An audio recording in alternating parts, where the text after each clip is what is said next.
எல்லோருக்கும் வணக்கம். இந்த வீடியோவில் நம்ம என்ன பார்க்க போகிறோம் அப்படின்னா, ப்ரெக்னென்சி டெஸ்ட்டு எப்போ எடுக்கணும், எப்படி எடுக்கணும், 28 டேஸ்லேருந்து 30 டேஸ்க்குள்ளே பீரியட் ஆகிறவங்க எப்போ எடுக்கணும், 35 டேஸில் இருக்கிறவங்க லைக் இர்ரெகுலராக இருக்கிறவங்க எப்போ எடுக்கணும், எல்லா டவுட்ஸையும் நம்ம இந்த வீடியோவில் கிளியர் பண்ணிக்கலாம். இந்த வீடியோவில் நான் சொல்கிறது எல்லாமே என்னோடய ஓன் எக்ஸ்பீரியன்ஸ் தாங்க. எனக்கு மேரேஜ் ஆகி 4 இயர்ஸ் ஆக போகுது.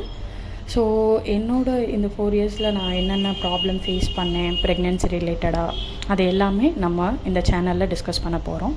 ஸோ ஃபர்ஸ்ட் வீடியோ பார்த்திங்கன்னா ப்ரெக்னென்சி டெஸ்ட் எப்போ எடுக்கணும், ஓகேங்களா? ஸோ ஃபஸ்ட்டு பார்த்திங்கன்னா, உங்களுக்கு மந்த்லி 28லேருந்து 30 டேஸில் பீரியட்ஸ் வரவங்களா இருந்தீங்க அப்படின்னா நீங்கள் இதை ட்ரை பண்ணுங்கள். அண்ட் இந்த மாதம் உங்களுக்கு 28 டேஸில் பீரியட்ஸ் வருது. போன மாதம் பார்த்திங்கன்னா 30 டேஸில் பீரியட்ஸ் வந்திருக்கும். அதுக்கு முந்தின மாதம் பார்த்திங்கன்னா அதே 28லேருந்து 30க்குள்ளே வந்துச்சுன்னா மட்டும் இந்த இதை ட்ரை பண்ணுங்கள். லைக் பாஸ்ட் ஒரு 6 மந்த்தாக உங்களுக்கு 28லேருந்து 30 நாளுக்குள்ளே உங்களுக்கு பீரியட்ஸ் வருதுன்னா நீங்கள் இந்த டேட்டில் நீங்கள் செக் பண்ணிக்கலாம். இல்லை உங்களுக்கு இந்த மாதம் 28ல் வந்துச்சு, போன மாதம் 35ல் வந்துச்சு, அதுக்கு முந்தின மாதம் 33ல் வந்துச்சு, 37ல் வந்துச்சு, அந்த மாதிரி இருந்துச்சுன்னா இதை நீங்கள் ட்ரை பண்ணாதீங்க. அதுக்கு நான் உங்களுக்கு சொல்கிறேன் என்ன பண்ணணுன்ட்டு. ஸோ 28லேருந்து 30 டேஸில் பீரியட்ஸ் வருது, பாஸ்ட் 6 மந்த்தாக கரெக்டாக வந்துட்டுருக்கு அப்படின்னா நீங்கள் கரெக்டாக 30 டேஸில் நீங்கள் செக் பண்ணி பார்க்கலாம். 31st டேயில் நீங்கள் செக் பண்ணி பாருங்கள்.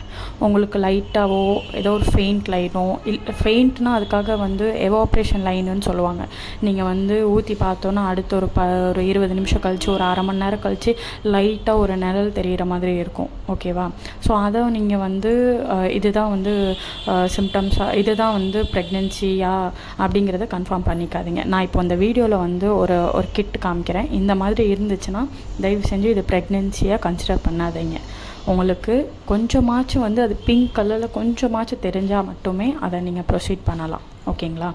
ஸோ இப்போ பார்த்தீங்கன்னா நீங்கள் 31st டேயில் நீங்கள் பார்க்குறீங்க. அதுவும் காலையிலேயே நீங்கள் செக் பண்ணுங்கள். மோஸ்ட்லி எதனால் காலையில் உள்ள யூரினில் செக் பண்ண சொல்கிறோம், ஃபஸ்ட்டு யூரினில் அப்படின்னு பார்த்தீங்கன்னா, நம்ம நைட்டு தூங்கிடும். ஒரு 11 மணிக்கோ 12 மணிக்கோ தூங்குகிறோம் அப்படின்னா ஒரு 4லேருந்து ஒரு 4 மணி நேரமாச்சும் பார்த்திங்கன்னா நம்ம யூரின் போகாமல் நம்ம தூங்கிட்டு இருப்போம். ஸோ நம்ம தண்ணி எதுவும் குடிக்க மாட்டோம். ஸோ அதனால் அந்த யூரின் ரொம்ப கரெக்டாக அக்யூரேட்டாக காட்டுறதுக்கான வாய்ப்பு நிறைய இருக்கிறதுனால தான் மார்னிங் ஃபஸ்ட்டு யூரினில் பண்ண சொல்கிறாங்க, ஓகேங்களா?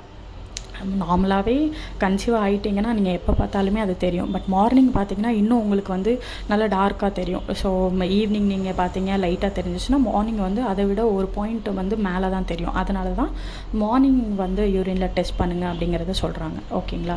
ஸோ 31st டேயில் பார்த்து உங்களுக்கு ஃபெயிண்ட்டாக ஒரு லைன் தெரிஞ்சிச்சுன்னா அதை விட்டுருங்க. நீங்கள் எது பற்றியுமே யோசிக்காதீங்க. ஒரு 2 நாள் கழித்து இல்லைன்னா ஒரு நாள் கழித்து மறுபடியும் செக் பண்ணி பாருங்கள்.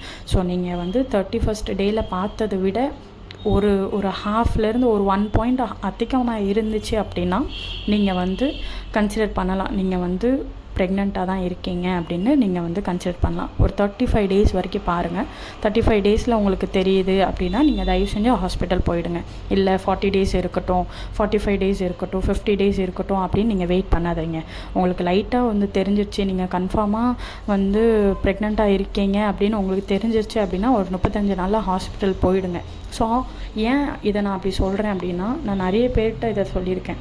அதாவது 35 டேஸில் உங்களுக்கு தெரியுது, தயவு செஞ்சு ஹாஸ்பிட்டல் போயிடுங்க. முன்னாடி காலத்தில் 40 நாள் 60 நாளில் செக் பண்ணது காலம் ஹாஸ்பிட்டல்ஸில் எதுவும் போக மாட்டாங்க, நிறைய இஷ்யூஸ் இருக்காது. ஸோ அதனால் அவங்க வெயிட் பண்ணி இந்த நாளில் செக் பண்ணால் நல்ல டார்க்காக தெரியுங்கிறதுனால வெயிட் பண்ணுவாங்க.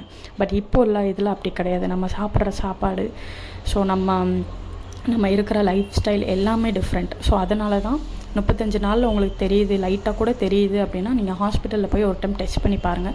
ஸோ அவங்க அதுக்கேற்ற மாதிரியான விட்டமின் டேப்லெட்ஸோ இல்லை ப்ரொஜெஸ்ட்ரான் டேப்லெட்ஸோ இல்லை அதுக்கேற்ற அந்த ப்ரெக்னென்சி ரிலேட்டடான டேப்லெட்ஸ் கொடுத்தாங்க அப்படின்னா உங்களுக்கு லைக் ஒரு என்ன சொல்கிறது, அந்த சத்துனால் பீரியட்ஸ் ஆகிறதோ இல்லை அபார்ஷன் ஆகிறதோ அதை கொஞ்சம் நம்ம கம்மி பண்ணிக்கலாம். ஸோ நீங்கள் 35 டேஸில் போயிடுங்க தயவு செஞ்சு, உங்களுக்கு கன்ஃபார்மாக இருந்துச்சு அப்படின்னா.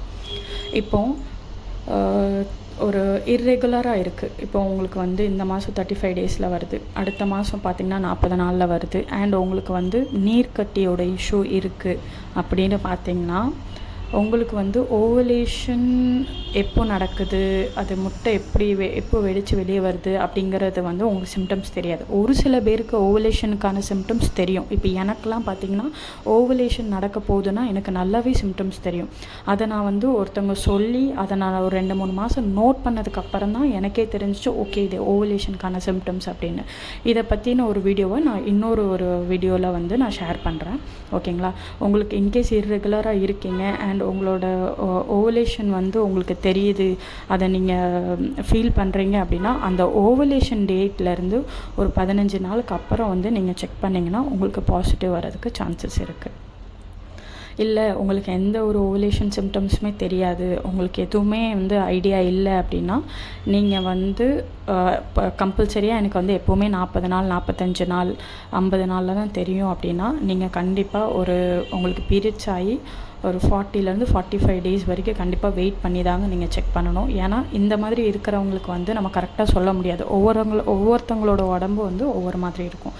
ஸோ நீங்கள் கொஞ்சம் வெயிட் பண்ணி தான் பார்க்கணும். தயவு செஞ்சு அவசரப்படாதீங்க, பொறுமையாக செக் பண்ணுங்கள். கண்டிப்பாக எல்லாருக்குமே பாசிட்டிவ் வரும். ஸோ இனி அடுத்த வீடியோவில் வந்து நான் எதை பற்றி டிஸ்கஸ் பண்ணணும், என்ன டவுட்ஸ் கிளியர் பண்ணணும் அப்படிங்கிறத சொன்னீங்க அப்படின்னா நம்ம டிஸ்கஸ் பண்ணி அந்த டவுட்டை கிளியர் பண்ணுறதுக்கு ரொம்ப ஈஸியாக இருக்கும். ஓகேங்களா? நானும் வந்து உங்கள் மூலியமாக தெரிஞ்சுப்பேன், ஓகே உங்களுக்கு இப்படி கூட சிம்டம்ஸ் இருக்குது. ஸோ என்னோடய சிம்டம்ஸ் என்னோடய எக்ஸ்பீரியன்ஸை நான் உங்களுக்கு ஷேர் பண்ணும்போது நீங்கள் ஒரு சில இதை ஷேர் பண்ணும்போது ஓகே இப்படி கூட இருக்கும் அப்படிங்கிறத நம்ம தெரிஞ்சுக்கலாம். ஸோ இந்த வீடியோ வந்து உங்களுக்கு பிடிச்சிருக்கும்னு நினைக்கிறேன். ஸோ இந்த வீடியோ உங்களுக்கு யூஸ்ஃபுல்லாக இருந்துச்சுன்னா இதை லைக் பண்ணுங்கள், ஷேர் பண்ணுங்கள், சப்ஸ்கிரைப் பண்ணுங்கள். தேங்க்யூ.